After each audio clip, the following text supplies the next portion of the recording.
আসসালামু আলাইকুম ভিউয়ার্স, আশা করি ভালো আছেন। আমিও ভালো আছি। নতুন অতিথি আসছে। নতুন অতিথি বলতে ছাগল একটা বাচ্চা হয়েছে। আপনাকে আমি যে ভিডিওটা বারবারই দিয়েছিলাম যে ছাগলটা হচ্ছে ব্ল্যাক বেঙ্গল, শুধু কালো হলে ব্ল্যাক বেঙ্গল হয় এমনটা নয়, ওই ছাগলটার বাচ্চা হয়েছে। আর বাচ্চা হওয়ার সময় এই ছাগলটা পরশুদিন রাত 11টা 36 মিনিটে বাচ্চাটা হয়েছে, 36 মিনিটে।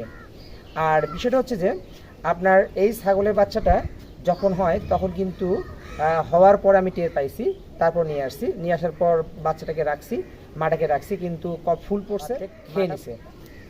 অর্ধেক খেয়ে নেওয়ার কারণে কিন্তু অনেক সময় দেখবেন যে সেই ছাগলের মাটার দুধ কম হতে পারে, বাচ্চাটা দুধ কম পেতে পারে। তাই এটা ভালোভাবে লক্ষ্য রাখতে হবে।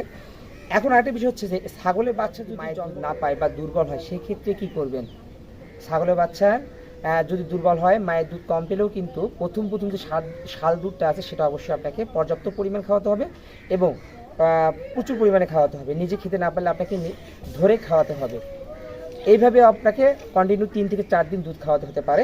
যদি অনেকটাই দুর্বল হয়ে থাকে তাহলে আপনাকে অবশ্যই মাল্টিভেট জেল যে আছে সেটা খাওয়াতে হবে, একটা সিরিজের মতো। 5 দাগ পর্যন্ত পাবেন। এই 5 দাগটা কী করতে হবে আপনাকে? প্রতিদিন যে 5 দাগের এক দাগ আছে তার হাফ দাগ করে খাওয়াতে হবে, যে কোনো এক সময় সকাল অথবা সন্ধ্যার দিক খাওয়াতে হবে। তার সাথে সাথে মায়ের দুধটা না পেলে ধরে খাওয়াতে হবে। অনেক ছাগল আছে যে ছাগলগুলো মায়ের দুধ খেতে দেয় না, ওলা নিয়ে মুখ লাগাতে দেয় না। অল্প খাওয়ার পর কী করে যে আপনার দেখা গেল যে পা দিয়ে ফেলাই দেয় বাচ্চাটাকে, সেটাকে ধরে খাওয়াতে হবে, তাহলে বাচ্চাটা সুস্থ সবল হবে। আর এটা কিন্তু 5 দিন পরে আমি মাল্টিভেট খাওয়া জেল শুরু করতেছি। আর 1 মাস গেলে কিন্তু এই খাসি বাচ্চাটাকে আমি কি করব, বান করে দেবো। বান করে না দিলে কিন্তু পার হয়ে যাবে, তাই 1 মাসের মধ্যেই আমি দিয়ে দেবো। তার আগে ভাবতে হবে ছাগলের বাচ্চাটার জন্য কি হয়, সবল হলে কিন্তু বান করে দিলে সুবিধা হয়, তাড়াতাড়ি সুস্থ হয়ে ওঠে। আর এই খাসি বাচ্চাকে যদি আপনি আরও অনেক বড় করতে চান তাহলে কিন্তু এখন থেকে যত্ন নিতে হবে।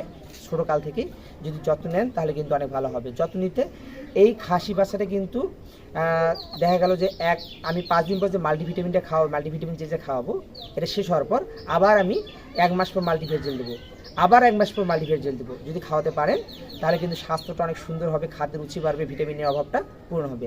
হ্যাঁ, তবে কৃমি ওষুধটা কন্টিনিউ করতে হবে এবং তার সাথে সাথে যে জিঙ্কটা আছে জিঙ্কটা কন্টিনিউ করতে হবে। অবশ্যই মাথায় রাখবেন, কৃমি এবং জিঙ্ক লিভার টনিক খুবই গুরুত্বপূর্ণ একটা ওষুধ এবং ভালো কাজ করে। তাহলে খাওয়ার রুচি বাড়ে, কৃমি দূর হলে কিন্তু বাচ্চার স্বাস্থ্য অনেকটা ভালো থাকবে। ভিউয়ার্স, বাচ্চার জন্য অনেক দোয়া করবেন, তার সাথে সাথে আমার খামারের জন্য দোয়া করবেন। আজকে এই পর্যন্তই। ভালো থাকবেন, সুস্থ থাকবেন। আল্লাহ হাফেজ।